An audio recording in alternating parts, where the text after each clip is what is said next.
Olá, tudo bem com vocês? Espero muito que sim. Bem-vindos ao meu amado Direito Civil, bem-vindos ao estudo do Direito de Família. Hoje nós vamos falar sobre os princípios do direito de família. Quando a gente fala a palavra princípio, a gente sempre vai lembrar que eu estou falando da origem, de onde vem, de onde promana. E saber de onde vem o direito de família importa e importa muito, porque muitas vezes, na falta da legislação pertinente, na falta de um artigo específico dentro do Código Civil, o juiz pode se utilizar de um princípio para proferir a sua decisão. Então vamos falar desses princípios, mas antes, se você ainda não é inscrito nesse canal, por favor, vá lá, se inscreva, ative as notificações, me mande um comentário, uma pergunta, compartilhe com o maior número possível de colegas, vamos fazer o canal crescer ainda mais. Se você já é inscrito, meu muito obrigada, mas vai lá também no Instagram, vai lá me seguir, me manda um direct, me fala de onde você é, vamos bater um papinho.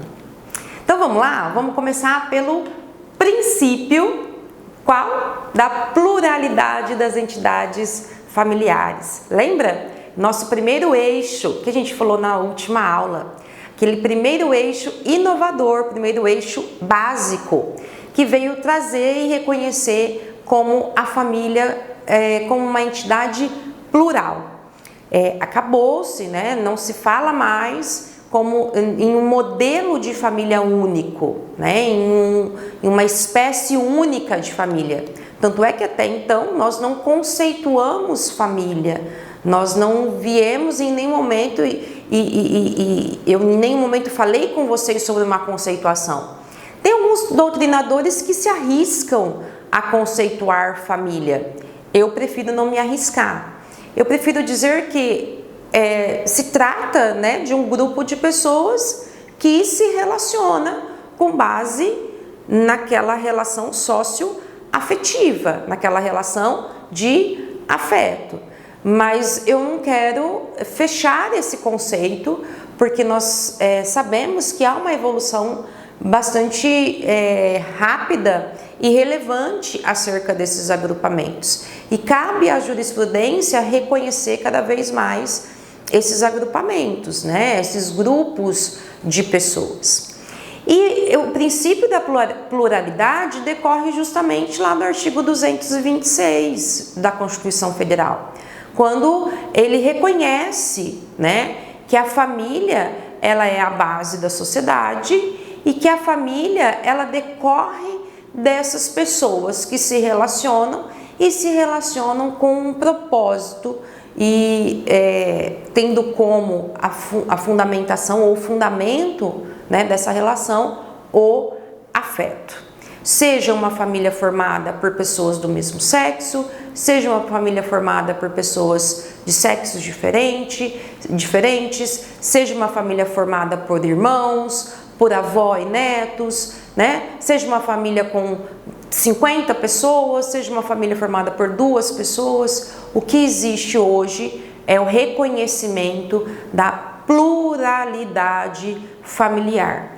E aqui, sem querer, né, fechar ou conceituar essas espécies de família, eu trouxe algumas espécies que são mais comuns e que a gente precisa pontuar, inclusive para deixar bem claro que a legislação e a jurisprudência reconhecem esses grupos como entidades familiares. Então, o primeiro grupo é o grupo das famílias homoafetivas. As famílias homoafetivas, elas não estão reconhecidas nem pela Constituição Federal e nem pelo Código Civil ainda.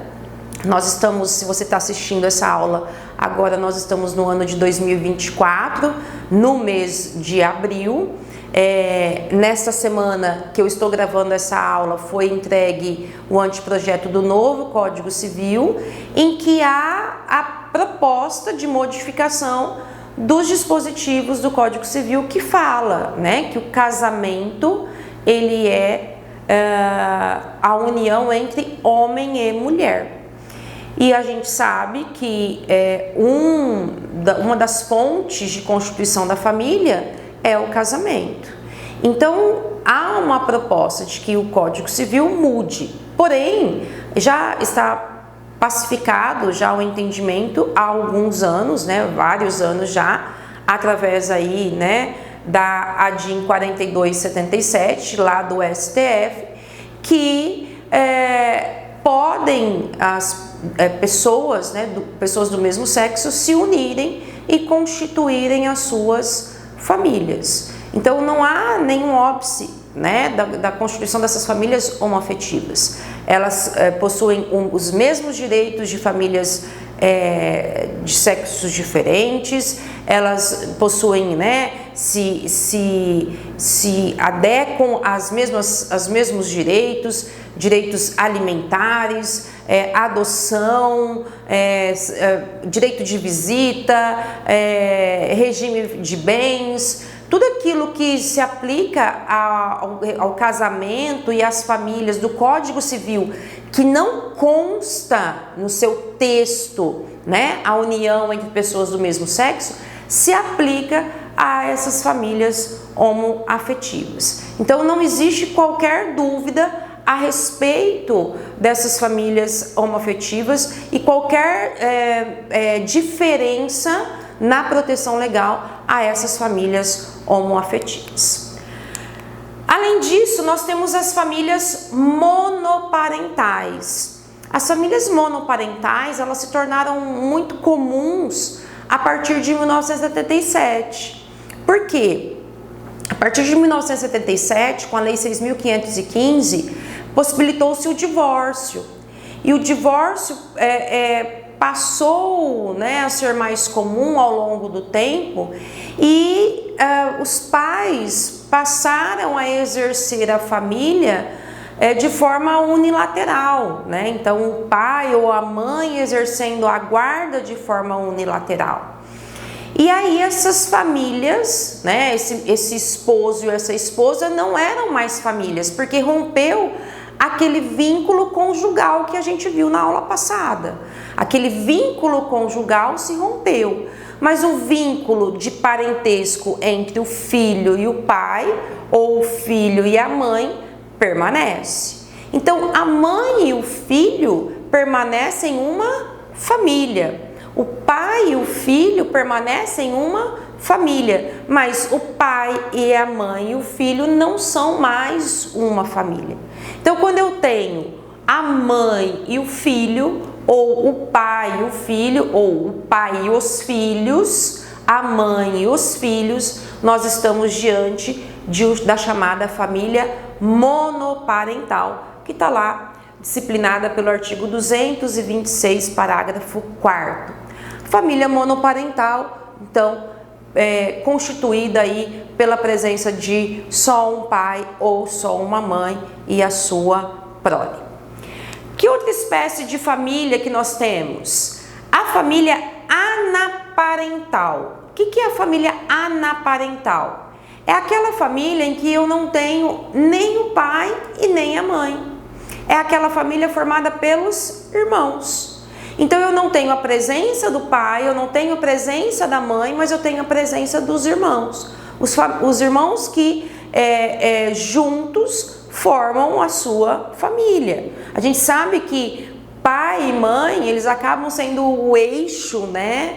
Eles acabam sendo o liame da família, mas a falta deles não significa que não existe mais família, né? A família continua sendo família mesmo que não haja mais o pai ou que não haja mais a mãe. Essa família constituída somente por irmãos é a família chamada anaparental.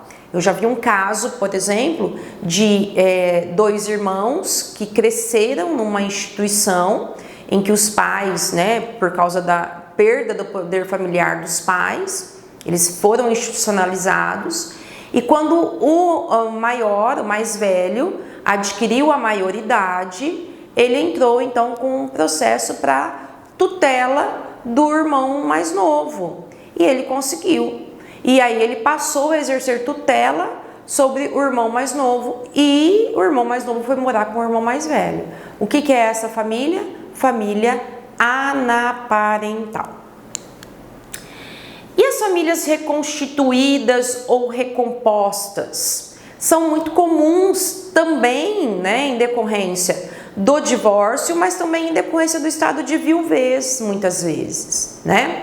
A família recomposta ou também família reconstituída são aquelas famílias que são formadas por um adulto, né, que já foi casado e que já teve filhos, com outro adulto que também já foi casado e que já teve filhos também, que se juntam, né? Então vem filhos filhos que vêm de outra família com filhos que vêm da outra família e constituem agora uma nova família. Então eu tenho aqui um pai com um filho, a outro pai com 2 filhos, ou uma mãe com um filho, um pai com 2 filhos, constituindo uma nova família. Essa é a chamada família reconstituída ou família recomposta. Por que é importante a gente falar isso? Porque existem alguns efeitos que podem ser gerados dentro dessas famílias recompostas ou reconstituídas. A multiparentalidade é um desses efeitos. Talvez um desses filhos aqui, ele chegou nessa família recomposta ou reconstituída muito pequenininho. E talvez ele reconheça o pai dessa família, né, o padrasto, como um verdadeiro pai. E queira que o nome desse padrasto também seja inserido na sua certidão de nascimento. A gente vai falar disso lá na frente. É possível? É possível. Isso chama-se multiparentalidade. O direito de visita, vamos imaginar que essa família aqui se dissolva, o casamento dissolva. Será que o padrasto tem direito de visitar o enteado? Talvez eles viveram 15 anos juntos, né? E o padrasto tem e quer visitar o enteado. Será que ele tem direito de visitar esse enteado, né? Então, existem efeitos que são garantidos mesmo que a família é reconstituída ou recomposta, tá? Qual mais? Família natural, a família extensa ou ampliada e a família substituta. Essas espécies, elas são muito comuns no Estatuto da Criança e do Adolescente, especialmente com relação à adoção, a colocação da criança e do adolescente em família substituta. Então a gente tem a presença da família natural. A família natural é aquela decorrente de um vínculo biológico, é de onde nasce aquela criança, aquele vínculo de consanguinidade. A família extensa é aquela família em que a criança ou o adolescente é cuidado muitas vezes pela avó, por uma tia. Então, na impossibilidade da criança ou do adolescente ser criado ou cuidado pela mãe, pelo pai, a criança pode ser colocada sob a guarda de uma avó, de um avô, de um tio, de um primo. A gente busca na família extensa. Então, se a família biológica não tem condições, o Poder Judiciário determina que se busque na família extensa primeiro, para que não haja um rompimento dos vínculos familiares dessa criança e desse adolescente. Então, eu busco na família extensa todos os familiares que essa criança tem. Quem são os familiares? Lembra? Todos aqueles que descendem de um tronco comum, todos aqueles que descendem de um tronco por afinidade. Então, todos aqueles que são e descendem lá do parentesco em linha reta, os meus ascendentes e descendentes e os meus colaterais. E nós temos a família substituta. A família substituta é aquela em que é colocada, é apresentada uma criança e um adolescente mediante 3 institutos: guarda, tutela e adoção. Então, a criança que não pode ser cuidada diretamente pela sua família natural ou que não tem ninguém da sua família extensa para cuidá-la, ela pode ser colocada então em família substituta, ou seja, uma pessoa ou pessoas estranhas que queiram adotá-la. então essa família será a família substituta. Essa família substituta, ela será chamada família substituta durante todo o processo de adoção. A partir do momento em que haja a adoção, acaba toda e qualquer diferenciação de família. Lembra que a gente viu que a Constituição Federal proíbe qualquer menção discriminatória de diferenciação de filhos? Filho é filho, desde que seja e esteja na certidão de nascimento, ele é filho. Pouco importa se ele descende de uma família natural, pouco importa se ele descende de uma família biológica, de uma família substituta. Ele não pode sofrer nenhum tipo de discriminação. Então, o processo de adoção coloca a criança em uma família substituta, que tem a mesma proteção e os mesmos direitos que a família natural. Outro princípio do respeito à dignidade da pessoa humana, que é o princípio que está lá no artigo 1º da Constituição Federal, inciso 3, né? O direito de família, ele é talvez o mais humano de todos os ramos do direito, né? É o que está atrelado diretamente com o direito à vida. O direito de família, ele é o garantidor da sobrevivência humana. Ele é aquele que trata, né, do vínculo que existe do ser humano. Ele é aquele que trata da possibilidade da reprodução humana, é aquele que garante, né, o estado de filiação, a condição de filho, é aquele que garante a sobrevivência de um filho, por exemplo, com ação de alimentos, né, o caráter assistencialista, né, do direito de família. Então, esse direito de família, ele é o princípio que está mais ligado ao direito à vida. Por isso, né, ele está totalmente ligado também ao princípio do direito à dignidade da pessoa humana. Outro princípio é o princípio da igualdade jurídica dos cônjuges e dos companheiros. Óbvio, né? A Constituição Federal, ela garantiu essa igualdade entre homens e mulheres em todo e qualquer aspecto, então não existe qualquer dúvida de que homem e mulher são idênticos, têm direito e têm igualdade também dentro do ambiente familiar. E a gente vai falar sobre vários aspectos, várias situações em que o Código Civil deixa isso bastante claro, né? Então, todas as vezes que fala da possibilidade de exercício do poder familiar, né? Poder optar, por exemplo, se autoriza o adolescente se casar ou não. Não existe, né, mais poder de um quanto o outro. Os direitos, né, eles são idênticos entre os cônjuges ou companheiros. Princípio da igualdade jurídica de todos os filhos. Nós já falamos isso quando a gente falou lá do artigo 227, a Constituição Federal proibindo qualquer discriminação entre filhos havidos fora do casamento. Antigamente, no direito das sucessões, nós tínhamos essa diferenciação. Os filhos havidos fora do casamento não podiam, né, não tinham todos os direitos dos filhos havidos dentro do casamento. A partir de agora, da Constituição Federal, não tem mais qualquer discriminação em relação a isso. O princípio da paternidade responsável e planejamento familiar, princípios importantíssimos. Se você quer constituir uma família, você é livre. Você tem total liberdade para constituir a sua família.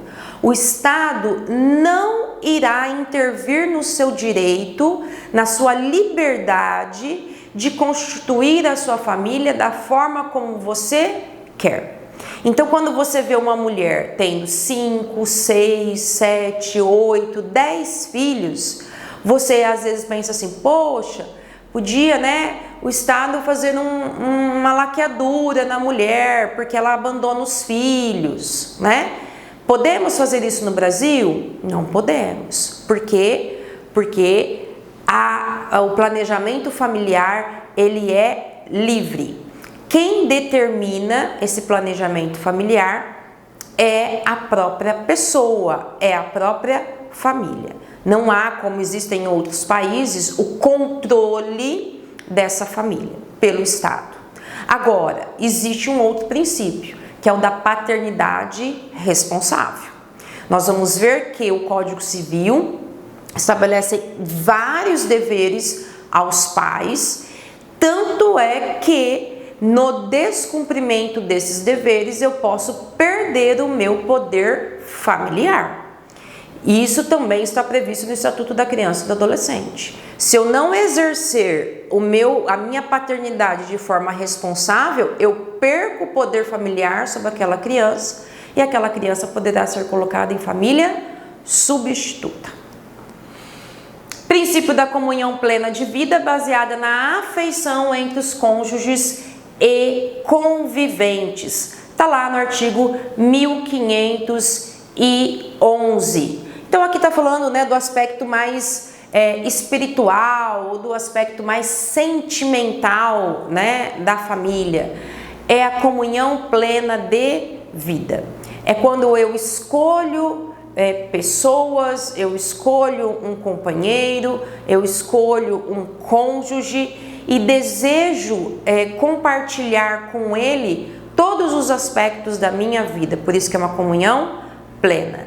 Eu escolho compartilhar com ele a minha família, né? A família que era somente minha, porque agora ele terá parentes afins. Eu escolho compartilhar com ele a minha vida pessoal, eu escolho compartilhar com ele, às vezes, os meus bens, eu escolho compartilhar com ele os meus problemas, eu escolho compartilhar com ele o meu trabalho, eu escolho compartilhar com ele, talvez, a minha prole.